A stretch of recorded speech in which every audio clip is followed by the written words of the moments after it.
So thank you all for being here. I'd like to welcome everyone to our webinar titled Boosting B2B Event Success, Leveraging Social Media to Drive Attendance and Engagement. This webinar is brought to you by Renewed, the open network for specialized subscription, membership, and event professionals. My name is Kim Matus. I'm brand director for VIA Satellite and CyberSat Summits at Access Intelligence, and I'll be moderating today's event. So if you have questions for today's speaker, you can submit them throughout the presentation and at the end during the Q&A using the chat feature. And then after the presentation, you'll have access to the recording and to the slides at renewed.net/resources, and Renewed will send you an email once that's all updated and posted. And as always, we encourage you to invite your colleagues and your contacts who would benefit from joining Renewed's free online community.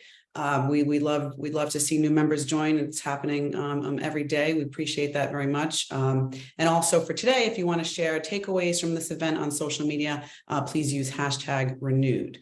Now on to today's session. I'd like to introduce you to Nancy Batio, Director of Marketing at Watt Global Media, and Christy Doherty, CEO of Reach Consultancy. So Nancy, let's start with you. Can you tell us a little bit about Watt and your role there? Yes. Hello and happy Wednesday, everyone. It's great to be with you today.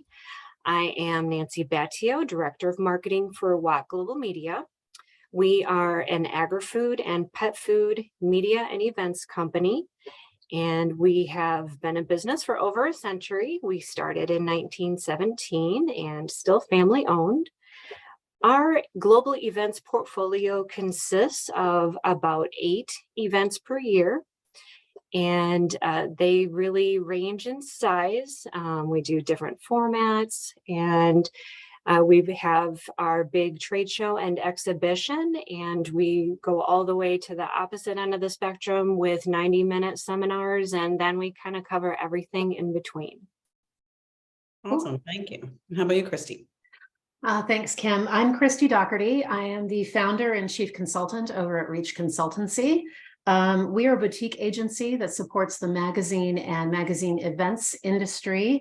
Prior to Reach, I was leading the niche media events with Carl Landau. I think I've seen some of you at those events. And I was a general manager at 1105 Media before that, which is a really large B2B company. I led 2 brands in the government publications and events division. And I've also been a VP and director at Consumer Association and other B2B publishers. So I've kind of had the spectrum.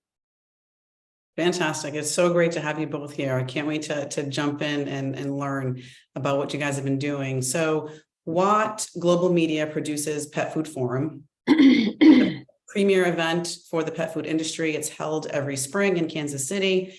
The event includes a trade show floor, educational sessions, networking parties, and a couple of co-located events over those 3 days. In 23, you guys had the largest year yet in its 31-year history, with 3,700 attendees and over 370 exhibitors. So a tremendous success. And I know that social has become a large factor in that success. In just under 3 years, your Pet Food Forum LinkedIn showcase page has grown from nothing to almost 4,000 followers. And your engagement rates are looking really healthy, higher than 18% on average for those posts. So Nancy, how did Watt decide that social had to be a key factor in the event's growth? And what roles did you sort of expect social media to play in that success and growth? Right. So a lot of us are running very lean operations, and we're getting a lot of work done with small staff resources. Watt has one major trade show and exhibition, and then multiple smaller conferences all throughout the year. And we're adding more all the time. So you get to a point where you need to prioritize what you need your staff to really focus on. And be sure that those responsibilities are within their skill set. It's in what they enjoy working on. Figure out where they're going to be the most successful. And then you look to outsource some of the tasks that fall outside of that realm. So for us, we got to a point where we knew we couldn't sustain the growth of the event portfolio without making changes to how we allocated the work. And that timing just happened to coincide with when Christy was having available time in her consultancy. So I knew that if we really had someone to focus on the social media combined with content marketing strategies, it could be that extra boost that we needed to capture additional audiences and also to build a tangible and cohesive community, which would then support all of our other marketing efforts. Makes total sense. Very smart to sort of know when it's time to outsource. So, Christy, how did you form the plan to meet, Pet Foods Forum's goals for this event? Yeah, I obviously worked very closely with Nancy and the event marketing team. And by extension, then the editors of Pet Food Industry Magazine, which is the supporting magazine to the event and vice versa, and the sales team for the event, so that I could really understand what's already been done in social, what didn't we like, what did we like, what are our competitors doing? We did some SWOT analysis initially to kind of check out what our competitors were doing at other shows and other pet food businesses. And then I had really good meetings with the very robust data team at Watt Global, so that I, as the consultant, could really understand what are the job titles we're looking at, what are the companies. The editors were great to share, past studies and research with me on who should be coming and what's going on in the industry. So that's really where I started. So that I could understand the audience and then really understand where the marketing team's kind of gaps were and what we could do there. So the very first thing we decided to launch a LinkedIn dedicated showcase page just for the Pet Food Forum event. The brand Pet Food Industry already has a dedicated editorial showcase page, as well as a Facebook page, tens of articles every day. I mean, there's a lot of editorial coverage on the industry. And so we felt like our event posts might be getting a little bit lost in there. And maybe we wanted one central place where folks could come to get information about the event. We also wanted to have exclusive content that would only be on that LinkedIn showcase page, as well as on the existing Instagram page that the team had started. And that would then drive followers, that was the only place you could get that content in addition to information about the event. So you can see our page here on the left.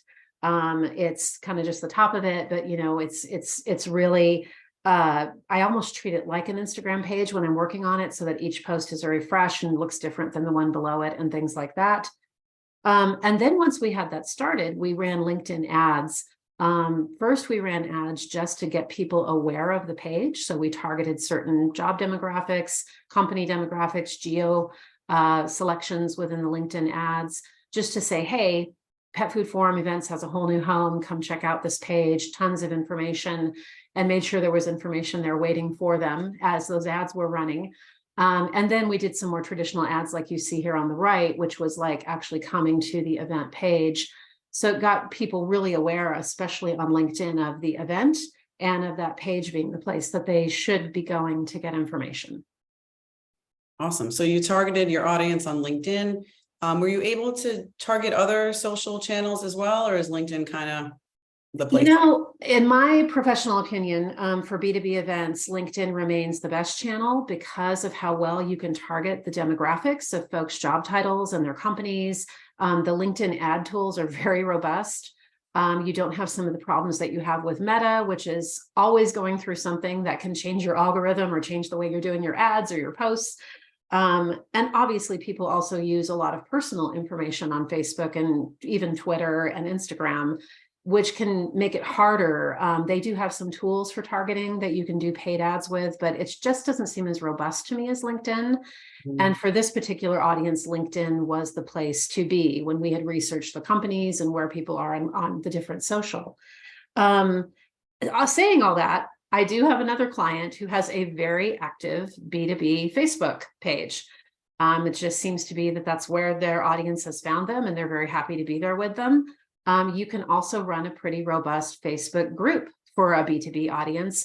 The one that comes to mind is Daily Carnage, which is from the Daily Carney agency for marketers. I use that Facebook page all the time to answer questions, ask questions, see what's going on in the marketing industry. So don't discount Facebook, but I think the bottom line is that you have to know where your audience is on social and then act accordingly in that channel. Makes total sense. So did the pet food forum social marketing sort of stand alone, or did you guys start tying it into marketing, for the event? Yeah, I've got some examples for you here. I mean, we definitely followed, I work very closely with the marketing team. And of course, they have the typical, direct mail outreach, email, programmatic, inserts in magazines, digital and print. I'm following all that and kind of seeing what their theme is, what their deadlines are, what deadline days might be for signing up, just kind of laying out that calendar.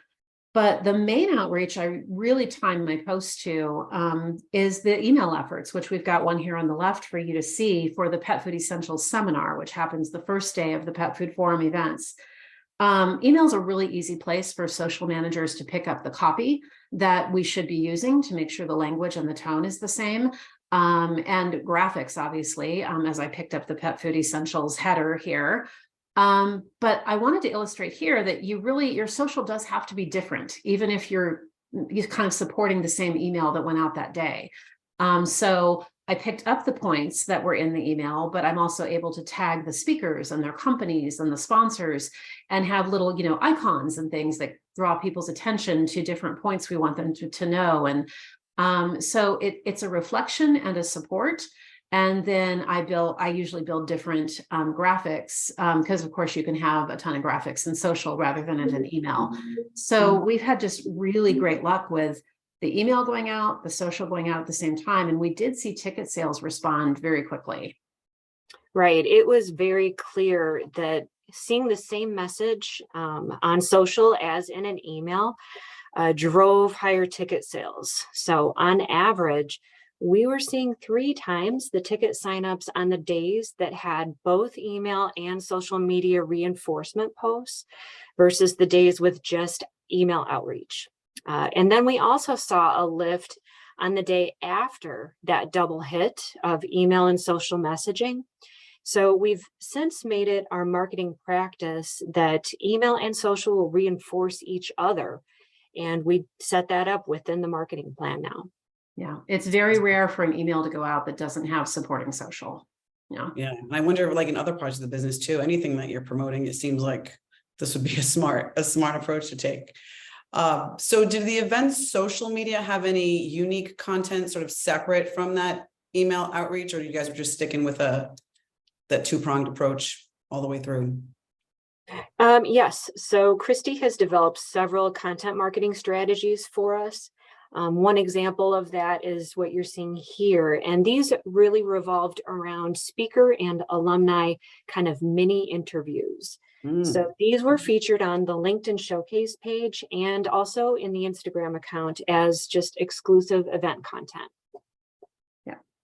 It's really a twofold concept, Kim. Obviously, I love doing this kind of thing on LinkedIn because of the tagging. I can instantly tag the speaker, their company.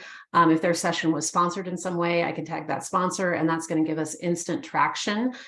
Some of our pet food companies are on Instagram if they're very consumer facing. So I am able to tag a little bit on Instagram as well with these. But what we did is we basically said, don't give away your topic.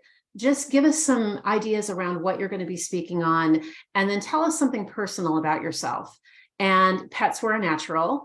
And what you see here in the number 4 graphic is very cut down because they send us paragraphs about their pets that we have to sort of cut down, and they send us photos. And these are a huge hit. Whenever these come out, we call it the Friday 4, comes out each Friday for about the 3 months prior to the event, features speakers that are chosen by the editorial agenda team for the event. They let me know who the speakers will be. Sometimes I was writing the questions and getting sign off from them, and then I was helping them out by approaching these people to do the interviews. This year, they were actually doing more interviews than before, and so I was picking up their interviews and then doing follow-ups on the pets. So it's an easy way to support the team and also just get some more unique content out there. Also, as you can see in the slides, we have kind of full answer online. You also have the full interview online link in the post itself. That drove people over to read the full interview, which was usually much longer than these answers. And so then that's getting them over to the actual event website, where hopefully then they're clicking around after they read the interview, possibly registering, learning more about the event. So that was just a way to just get that social traction, but also get them over to the website, plus have a little bit of fun with our audience who just loves the pets. I mean, it's always a huge hit. Yeah, they've dedicated their careers to, taking care of feeding them the best Right. they can possibly get. So they'd have natural passion for this stuff. This is really well done. And this is a template, so it's very easy for me to just quickly put the answers in for the next Friday, get the pet photos in, all that stuff. And of course, we do try to work ahead. I always try to work ahead at least 2 weeks. So it's very easy to set up and just have it ready to go. And then, as Nancy mentioned, we also had testimonials that we'd gotten from our event surveys.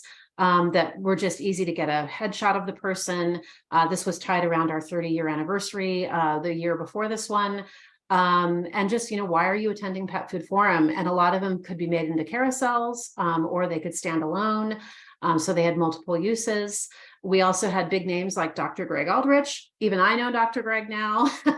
But we did try to get big names from the editorial team that would be willing to talk to us a little bit in a very similar fashion to that Friday 4. We would ask them things like, when was your first Pet Food Forum? Why is it important to keep coming to Pet Food Forum? So we're getting that endorsement, but then we would also throw in an industry question. So it wasn't a total, hey, tell us how great Pet Food Forum is. And those got a lot of traction as well, because again, they were in that carousel format, which people like paging through. And it was someone they really knew that, again, could be tagged, their company could be tagged, all that good stuff. Right. And the impressions and reactions and comments on these features is usually 2 to 3 times what we normally get. Yeah. And we see a corresponding 2 times the visits to the website on those post days, as well as a lift in ticket sales. So you kind of have that whole trifecta thing going there. Yeah. And then we also repurposed interviews with industry experts into our anniversary mailer for that year. And that's kind of what you're seeing pop up here in this slide. And it was just one more way to get value out of the effort, which was already being done as a part of the regular marketing plan. You're building the community through another channel, and it's one that many people may not think about anymore, which is coordinating direct mail and social. Yeah. Yeah. And I always like to say, people buy from people. It doesn't matter what you're selling, how you're selling it. So this is a great way to bring that front and center. Like I know on VIA, like anytime we interview folks, the people stories, the interest, it's always the most popular content. So this is a great way to showcase that. So what about sponsors and exhibitors? Most of those companies, they're going to have their own social accounts, right? So how do you engage with them so that they feel, seen and acknowledged both prior and perhaps even at the event? Right. Yes. Very important. Right. So Yes. we want to help them be as successful as they can be too, for sure. So we're very collaborative with our sponsors and exhibitors. We do create and provide them with an accessible toolkit of graphics and copy. They can grab them, they can copy paste them. They can then put them on their social media to announce their presence at the show, tell people what their booth number is, give them other information to connect, during the show. Then they tag the forum LinkedIn showcase page. So Christy then will review the mentions and the tags daily, and sometimes several times a day as we get closer to the event. And just to ensure that the Pet Food Forum events brand is liking and reposting those social and exhibitor mentions. Yeah, it can get really busy because we give them these tools right from the beginning, and there's a link here on the page if any of you want to go check those out. Those tools are still up on our event website. It gets really busy because they all decide to start posting in April, right before the event. Right. And so I am looking and reposting, and some of them are very creative. And if they have really creative graphics that they've done above and beyond these that we share with them, I definitely repost that. I always make sure I'm at least liking what they've done so they know that we see you, we're acknowledging you, we love that you're calling out our show. And then people following our page see what we like also. So then, of course, they're getting exposure to what sponsors and exhibitors are going to be at the show. We also do dedicated sponsor features in the 3 months leading up to the event. And that's what you see here on the left with the AFB International logo. This is just a way to really get people to understand who's going to be there, get them some extra coverage. we actually don't talk about our show that much in the post. If you look at the copy, we have a very minor call out about where to get more details about the show. In this case, I had a little extra call out because the early bird deadline was coming up. But really, they have a link right over to their company's website. And I pick up the language right off their website. We actually don't collaborate with the sponsors on the language. I think we've had maybe one or two say, could you actually use this language? But otherwise, they're good because I'm picking up exactly what their team wrote. And it just gives them some extra traction. If they have marketing teams, some of the bigger companies have really robust teams. They're reposting that, and they're talking about being at the show. So it's another hit of, we're giving them some coverage, but in a way, they're also giving us coverage too, because then they're sharing that we did this post about them. And again, you've got the always be tagging factor. So I can tag the company. They have a link over to their website. It really gives our attendees a chance to really research that company and check out their website ahead of time before they get to the show as well. So do you run the copy by them prior to the sponsors, or you just I pick it and up. then they might ask you to tweak it after they see it live, and that's okay? Only one or two people have done that, and the tweaks were so minor that it wasn't a huge deal. And you can actually edit Instagram and LinkedIn, so that's perfect. We do put these dedicated posts into the editorial channels as well, just so that they have that extra exposure to the entire pet food audience that we have. The caution here is that you really have to have a timed plan around this, because one year we only did really our premieres, which was 12 to 15 sponsors, and we did it closer in, like March through April. This year we did like 50 some sponsors. We did our entire sponsor roster, and that's a lot of people. And you don't want your feed to just turn into a templated logo all the way down. So if you're going to do this, I would say just really plan it out so that your audience isn't seeing just the sponsor show. They're seeing everything else about the event as well. But your sponsors are still getting that love, which is good. And I love this approach, because the only thing that's unique obviously are those sponsor logos, but everything like in that middle graphic there, that beautiful page that you guys have on your website, it's not custom. It's not like you're having to send a custom suggestion to every single speaker that's specific to their session. Like, here's the graphics, like use it as you wish.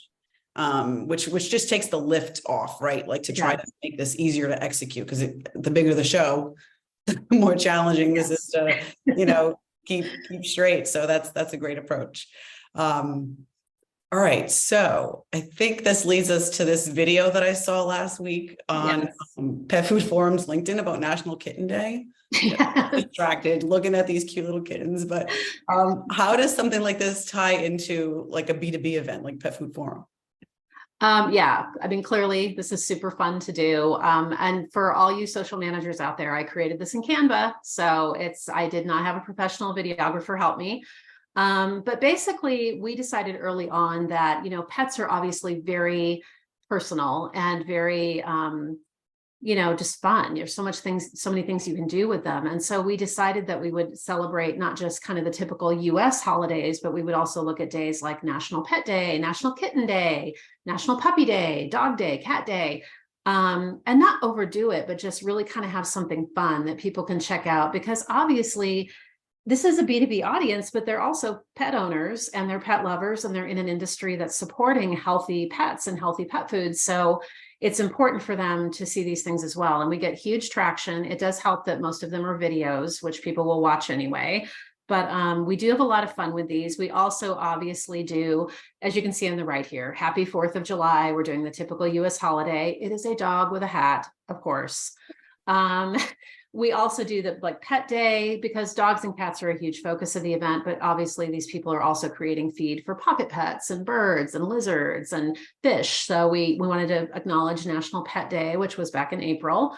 And then what I decided to do for Dog and Cat Day was focus on the employees of Walk Global. Send us your photos of your dogs, your cats, and I made videos out of them. And so this was National Dog Day last year. And I wanted to feature this still from the video because it has like my favorite pet name ever, Gembolina Troublemaker, and our marketing manager's dog, Gus. So we had to feature Gus. But the employees have a ton of fun with it. They really enjoy sending in the photos. Who doesn't like talking about their pets? And then the audience just loves it as well. Out on social, they just, they comment. Sometimes they'll tell us about their pets. We get a ton of reactions on it. Sometimes shares. We do have a decent amount of shares on them as well. It's just, this is what our audience likes. I mean, if you have a super serious audience, like maybe you're putting on an oncology event or a nuclear science summit, I mean, those are big, heavy topics. You can find the fun humanizing factor in other ways as well. Maybe you're talking about the fun things they're going to do at the event. Maybe there's a really cool networking thing that you're doing. Or if your team's really well known, like your editor or the head of the show, maybe you're having them do, hey, here's 10 great things you could do in the city that we're having our event in, and make a fun little video out of it without kind of, getting too silly with such a serious group of attendees. I mean, I think the bottom line is that this really humanizes Watt as a company. It shows the people at the event, the same staff they see at the event are these same people that have these dogs and cats, and it shows how much we love the industry. And it's just a nice little fun break in your social that really makes people think, okay, it's not all, hey, buy a ticket. Right. It's we love dogs and cats too. I mean, the bottom line is you just need to really understand what kind of fun you can have with your audience to mix up that social for your event. And I bet, Nancy, that was like a nice little side benefit just from an employee engagement benefit at I Watt. loved it. Staff could, like, connect on I that. enjoyed, I was kind of helping, collect all the photos, and it was so much fun just to look at everybody's photos of their pets and look at the names, and yes, it was quite hysterical. Yeah, it was fun. So what happens on site? So your tickets are sold at that point for the most part. The marketing is effectively on hold. What do you do with social on site? Right, for the most part, right? Then your staff kind of shifts into high gear and it's all hands on deck working the event. So when you get to that point, this is really where social media steps in to just help keep things going, help keep the messaging going, while the emails and all the other traditional marketing efforts kind of wind down temporarily. So Christy's responsible for the live on-site coverage of the event. She works really closely coordinating with our marketing team as well as our photographer and our videographer, and they create a scheduled, planned coverage, very comprehensive, that even includes those kind of in the moment type of items that you definitely want to capture. More than anything, this is really your opportunity to create big time FOMO, right? We want people who aren't there to get a sense of what they're missing, get that energy that's going on during the event, so that hopefully they will want to join us the following year. We also see growth. So we see audience growth on LinkedIn of over 200 people just during the show. And also there is a bump on Instagram as well. We're posting highlights into the editorial Facebook and LinkedIn channels, which helps keep those folks informed on what's going on at the show. Social helps also keep our attendees informed on what's going on. It shows the rest of the industry what they're missing out on. And then it also provides photos and video content, which then we're going to use for marketing materials to help promote the next year's show later on. Yep. So each year we're seeing more and more posts live from the show that tag us, especially on LinkedIn. And this year we noticed actually a lot of attendees were using one of our really large signs, and you can see that here in the center of this slide as a photo spot. So we're just going to be planning dedicated photo spots for next year. And I would just suggest, to everybody to really think about how you can utilize your event signage and graphics to create those fun photo ops for people that are there. Yeah, for sure. It is a busy 3 days for sure. I post on average 45 to 60 posts for the 3 days. We do try to really work in real time. I work very closely with the videographer, and often we are working into the evening a little bit just to get videos ready for the next day or tweak things that we want to do. So it's definitely worth it, because in my opinion, we are selling next year's event at this event. Just as Nancy mentioned, there's a lot of FOMO. People that are there are thrilled to see themselves in photos and videos. People that aren't there are like, wow, this event has so much going on. Like, post after post after post for 3 days in a row, I've got to go next year. So, I mean, I do review the tags, which takes some time. And I do want to kind of the social manager folks on the call. It does take time to review those tags and make sure that people are tagging you and that you're seeing that you're reposting it or you're liking it. But it also helps those people on site really feel seen. It makes them feel part of our community, of the Pet Food Forum community. It encourages them to do more posts, which just adds more and more to my content on my feed. So it really is important to do that and to try to work in real time for that.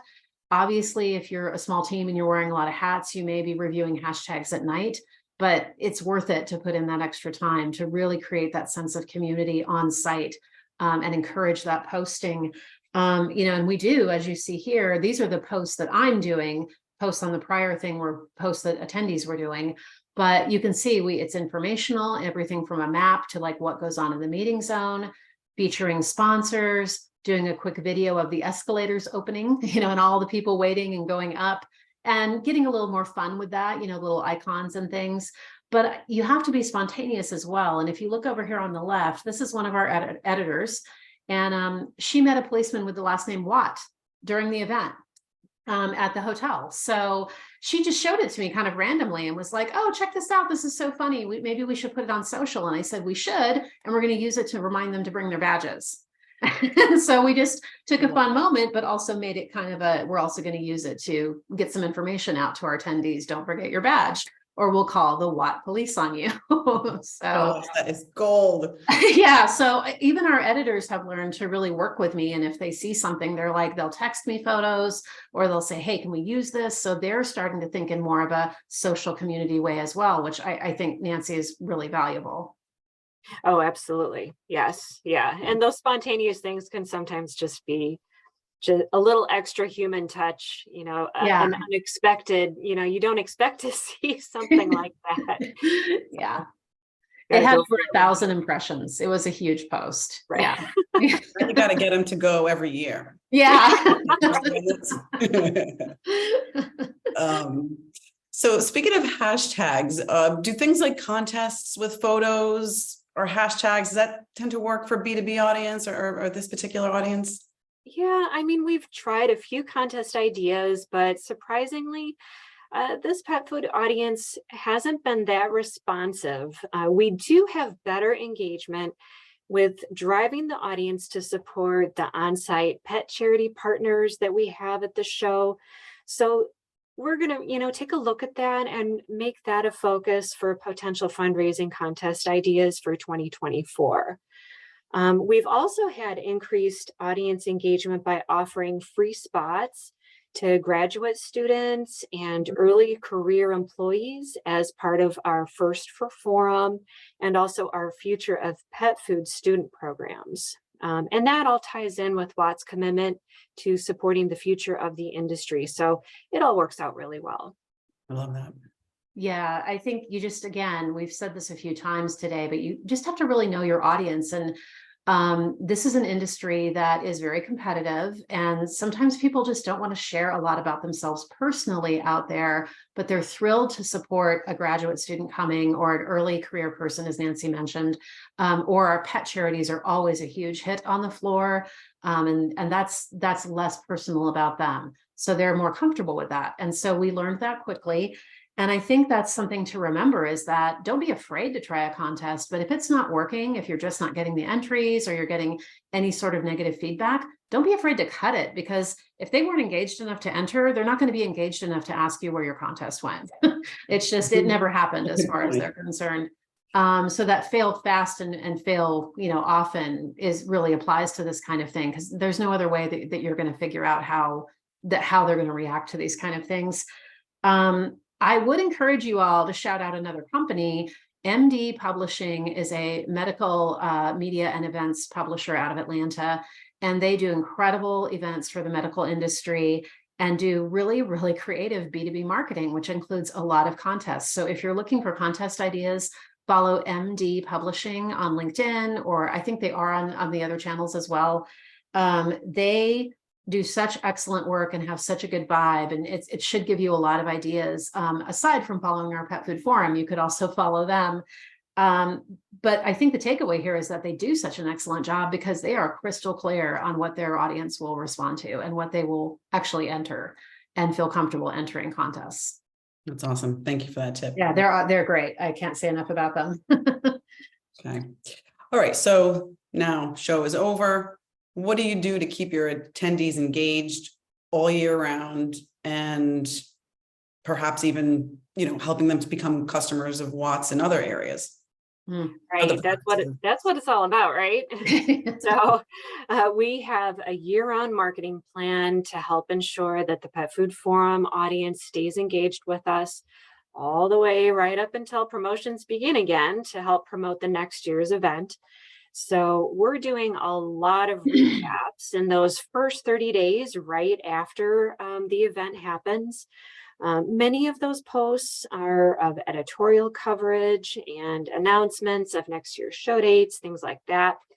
And then during the June through September timeframe, Christy has created a photo of the week template using photos from the event that just took place. And you can kind of see that in the slide in the upper left corner here. And she creates video recaps as well. And we'll really start rolling those more in September, starting to build that excitement up, leading up to when we launch ticket sales in October. So the event is still seeing 3 to 5 posts per week, and that's just going to start really ramping back up as we get closer to October. Wow. Yeah. I mean, we're fortunate a little bit in our timing on this event because it kind of goes right into summer when audiences tend to be less engaged and there's a lot more personal things going on. And we kind of take that time to catch our breath as well. There's a lot of recaps in May, as Nancy mentioned, still have a lot of engagement on those. We still gain quite a few followers during the month of May after the event. We still see that spike in followers and activity. It starts really going down through the summer. So we don't knock ourselves out to create content because we could be creating a ton and they just might not be there. I mean, they still wouldn't be engaging with it. So we do reminders, we do recaps, we still have holidays going on. But then we start, as she said, ramping it up to where we just started the snapshot. The tagline on it is, "Are you in the snapshot?" So people go and check out to see if they're in the snapshot. And then as we get into August, September, I just pull old photos, old video from the event and start creating videos in Canva. Sometimes we will actually work with our videographer to get kind of a preview type, more official video going. And that just starts, we go from 3 to 5 posts to 6, 8, 10. We start getting back into that 10 to 12 range. And it gets people more on their mind that, hey, tickets are coming up October 2nd. I got to get ready to register. Fantastic. Yeah. I was going to just give one piece of advice because I know not everybody has an event in May. I do have other clients that have events at other times of the year, and we have basically just had to invest in a content strategy that's just heavier. We do follow-up webinars with speakers, maybe 4, 5, 6 months later. Where is that topic now? What's going on with that topic now? We do a lot of follow-up interviews with speakers that go into newsletters and social. We'll do sponsor advice things like I just started a summer school feature with another client where our sponsors get to do a quick 30-minute video interview on things you should be thinking about as you're budgeting this fall. So you just kind of have to think those things through to make sure that your audience doesn't just go away for 8 months and suddenly start, hearing about the event. So it's just a little more work if you're at a different non-slow time of the year. So I feel like, for example, if your event's in November, do you find that the holidays is also sort of a lullish period, just like the summer? For sure. Yeah. I mean, we've put deadlines at the end of the year at Pet Food Forum. We have an end of year deadline that helps a lot. We've also trained the audience that they need to probably budget that they might be buying tickets in the fall rather than waiting for the year the actual event takes place. I do that with some other clients as well. You just have to really think like the audience and don't just assume that they're going to be like, oh, tickets are open, I'm buying a ticket right now. You have to think about, are they working on budgets? Are they away for the holidays? All those different factors need to really be thought about in all of your marketing, not just the social. Totally. Yeah. Perfect sense. Thank Yep. you. Of course. So it's been, nearly 3 years since you guys moved to this strong social plan for the event. What would you say is like the main learning takeaway? And then what do you see sort of changing, Nancy, in the approach as you go forward? Right. So, we're just like everybody, we're constantly evolving and adding new features and ancillary events into our event portfolio, and especially within our Pet Food Forum brand. For example, this year we launched a Women in Pet Food Leadership lunch during the last day of the show, and it was so popular. We're actually working on making it a regular feature and also on building that community all throughout the year. Social media is going to be a key part of growing that initiative successfully. And having a dedicated social media resource is, really important, and one of the only ways to help keep all of the moving parts manageable and moving forward. And that isn't going to change. Yay. No, I appreciate that, but I also, Nancy's totally right, because if you have a small team and they're really stretched, social media is the quickest thing to fall to the end of the list. Because it can be hard to quantify in some ways, and it can be hard to tie it directly to ticket sales if you're just not able to do that. And so, leadership can say, we're spending a lot of time on something that I can't quantify, but the apocryphal evidence sort of adds up the more attention you give to it. So, my biggest piece of advice you've heard before, I should have a t-shirt made, ABT, always be tagging. Tagging is the number one way to get the correct followers to your account, to grow that follower count.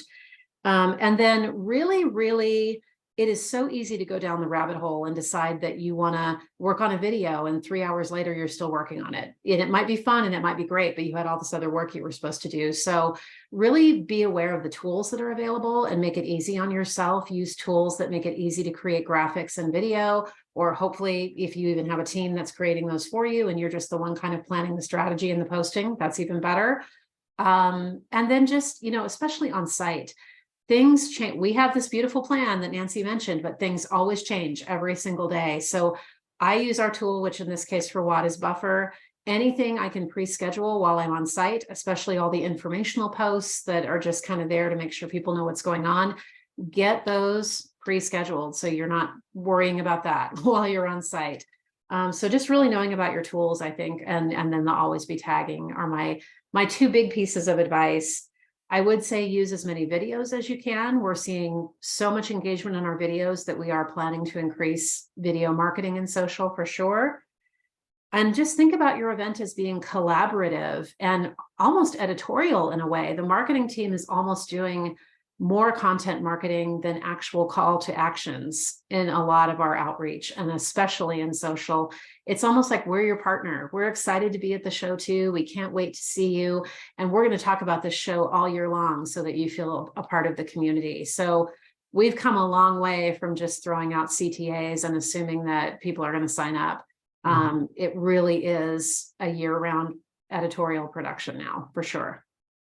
Fantastic. Thank you guys so much. I think that brings us to our questions. So let's see what we've got. All right. So this goes back to when you were talking about making the targeted ad buys on LinkedIn. From my friend Matt. He's asking, isn't the LinkedIn ad buy a huge cost? Are you saying the ticket price pays for the ads? What is the ratio of like tickets sold to ad buy budget line item in order for it to be worth your spend there? You want to address that, Nancy, since it's budgeting? Well,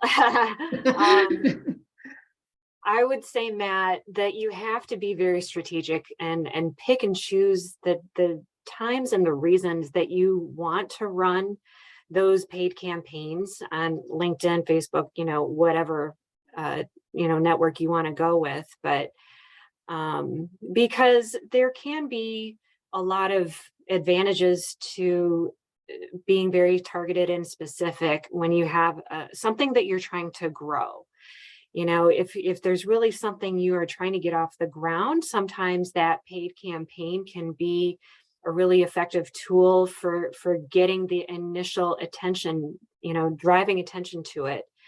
to get it rolling. Once you get it rolling, I don't think it does make sense to just continue on indefinitely with these paid campaigns. They have to kind of have a very definitive, beginning, ending, and lifespan to justify the cost, because it definitely does get costly. Yeah, for sure. Yeah, and I agree with everything Nancy said. You need to be doing it for a reason rather than let's just run ads all the time. So I think you do have to be strategic, and you also should consider your ticket price or what you think is the payoff. Like if let's say our ticket price is X and the ads are Y, which is more than X, then what's the payoff? Are we seeing that we got a huge spike in followers that will eventually have a greater lifetime value to us? You kind of have to take all that into account. If you're going to be really strict about, I'm running this ad and I better get X number of tickets to pay it off, you might be disappointed. Yeah. Yeah. No, especially, I mean, too, like it's such a big exhibitor sponsor revenue component to that too. So even though it's not like a direct alignment, I imagine you got to factor all of that in, like total revenue of the event. And obviously the more engagement and the more people you get through the door, the happier, the sponsors will be. So it's kind of like a cohesive, kind of holistic look at the for the event. Yep, I would agree. All right, another question from Matt. What have been your most liked and reposted post-event or even during event posts? Like, what's the content? Is it more like selfies and pics of attendees, or is it more, substantive than that? Any best practices you might have for sort of that during event and post-event social for sponsors? Is that 2 questions? To elevate them with the followers. Yeah, sounds like it's probably a 2-part question. Okay, so what are the most liked and reposted in general? And then I'm not sure I got the sponsor part. What best practices do you have for during and post event social for the sponsors to elevate them with the followers? Okay, well, as we saw, and they'll get these slides so you can see some of our examples, but I'll address the sponsors first. Pre-event, we obviously do those dedicated posts that drive people to their website, show that they're going to be there. We give them the tools to post into their own social about this is, hey, we're attending, this is our booth number, any other details, and then we're reposting and liking those. I do various things with those. That template you saw with the AFB logo, that's a standalone, but those can also all be combined into one big carousel. If you wanted to just do certain levels of sponsors and have it be a carousel, because those carousels get more engagement. And then during the event, I work with the sales team to say, I can't feature everybody. There's 370 plus booths here, but who are kind of the main people you want me to feature? And kind of aside even from some of the main sponsors that have already gotten some love. And so then we do posts that are like live from the show floor, and it's pictures of the different booths. I did a video this year that was called the Machines of Pet Food Forum. And I just took video of all the different machines that were running on the floor, created a video in my room that night, and then put it out the next day. So that gives some of those people that didn't get, a dedicated post, they're getting some love as well. And it's exciting to see those machines on the floor. As far as posts that post event, I would say we don't do a lot. We do sponsor thank yous and things like that, but we don't do a ton of dedicated sponsor things post event. And then for the other part of your question, the things that are reposted and shared and liked and commented the most are carousels and videos, for sure. Just that format really draws a lot of eyeballs and a lot of engagement.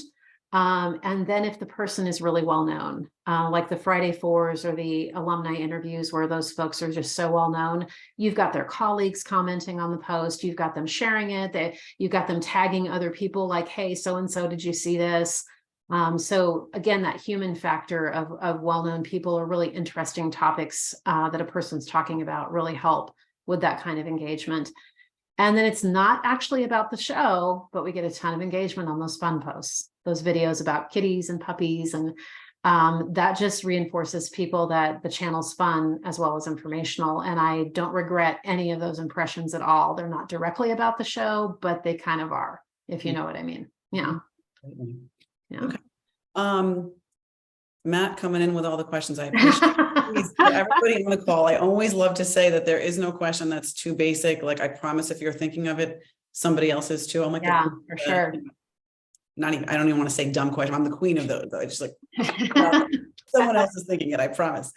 He's asking if you would be willing to share the sponsored toolkit with the audience. I don't know if he means, and Matt, if you want to get off mute, you can just ask directly. I don't know if you mean like the media kit or what you guys share with the sponsor. Sharing graphics, probably, right? Probably, yeah. Yeah. There was a link on that slide. That link to the page on the website. Yeah, so you'll get it. There we go. Taylor from Watt coming through, sharing the link. Taylor. That's perfect. It's a great page. It's a beautiful page. All right, I got a simple one for you. For those videos, is there like an ideal length that gets, because you mentioned they get more engagement than non-video posts. Is there something you target for a length? I mean, for some of our professionally produced videos that are really recapping a lot, or that before the event, or maybe like we've done one where he was walking through Kansas City and was talking about how exciting things are. Those can be a little longer, like 1.5 minutes to even 2 minutes. But all the videos I'm doing are 1 minute or less, usually a lot less, like 45 seconds or 30 seconds, because people just want those quick hits. I think the kitty video might be closer to 1 minute, but that's because they were kittens and I'm a cat person. But yeah, keeping them short. And that's kind of, you'll see that if you look up social media best practices online. That's always the recommendation, because we're all, short attention span people, and having it just be quick. I would recommend, if you are trying to get some sort of CTA or link in, have that link on every frame of that video. Because if you save it till the end, a lot of people will have already moved on. Yeah. Great tip. All right. I've got a question from my colleague at Access, Amy. Should all social media accounts follow the same strategy, or should you kind of change up the image and the copy? And she must mean like you throw out all the different. I mean, most of the time I'm using the same copy and image across all of the channels. But what we've done is, in the early months of working together, we did a lot of tracking of which days and times were best on each channel. So typically you might, if you're really following what I'm doing, like if Nancy's checking or the marketing manager's checking, you might see LinkedIn and then go check out Instagram, and you're like, oh, where's that post? Well, Instagram might not be till that afternoon, or it might even be the next day if it's not tied to an email. If it's an email, they're all going out that same day. I do tend to use more videos and carousels on Facebook and Instagram. So I might have a more straightforward post on LinkedIn, but I might be like, this will be more fun on Instagram if I have a few pages of different things. So I do that kind of thing. So I wouldn't say it's every single post is that way, because it would be so much work for a one-person consultant, but it is worth thinking about and really watching what your best days and times and what are people really responding to. And we did track that really heavily the first year to kind of figure out what we wanted to do. Yeah, I would say that the strategy should be the same. You need a strong, clear social media strategy, and then you tailor the posting according to the network. And I think it's also important that you have specific goals for yourself. When you start that campaign off at the beginning, you need to understand each network, the audience that's there, how they engage with content, and then create your goals for yourself according to each network. But that said, I mean, still the strategy needs to be consistent and clear throughout the team. Yeah. And Nancy, do I have it right? I don't know if you shared it at the last board meeting or when we were prepping for the call, but do you have folks on your marketing team that are using AI to write like social specific, like, okay, help me write a post for Instagram in that voice, or help me write this post for, like using AI to help you write the post proper for the channel? You had to go there, didn't you, Kim? There is another question from an attendee, but I got to throw that in. It's fine. No, I was totally expecting somebody would bring it up. Yeah, absolutely. I mean, AI is something that is impacting all of our businesses, and particularly, people in publishing and in media. And yes, I would say that probably across the board, people in our company are experimenting with it, are testing different platforms and using it to see how it can become a good tool to help them, do their work better, do their work more efficiently. That certainly applies to social media and to marketing, of course. And we are definitely experimenting with, what's the advantage to trying an AI platform to create your social media posting content as opposed to doing it yourself. And it remains to be seen if what it can produce is more successful or more engaging than what we can do ourselves. So certainly, though, Watt is all in on figuring out how to use it to help our organization as a business and to drive results, and also to help our customers, be better at what they do too. Fantastic. I know Renewed's got a couple of webinars coming up on AI. So I encourage everybody to check that out. We've got one more question from attendee before we wrap it up. Have you had any success on LinkedIn with using tracking codes so that you can see how much each ad is pulling, each ad or each post is pulling? Yeah, we definitely use UTM generators, especially for links that are going to the registration page. So we have been able to track them. What we're learning about our audience is that they jump around a lot. And so I'm showing traffic going from LinkedIn to the reg page, but then I'm not always able to directly track a ticket from it. But we are working really closely with our IT team at Watt right now on GA4, the dreaded GA4, but we're getting down that road. And it does look like they've come up with some really interesting ideas of how we can more accurately track that person through the site using that UTM link. So I definitely use it for Watt. I use it for other clients because it does let you know exactly where that traffic came from.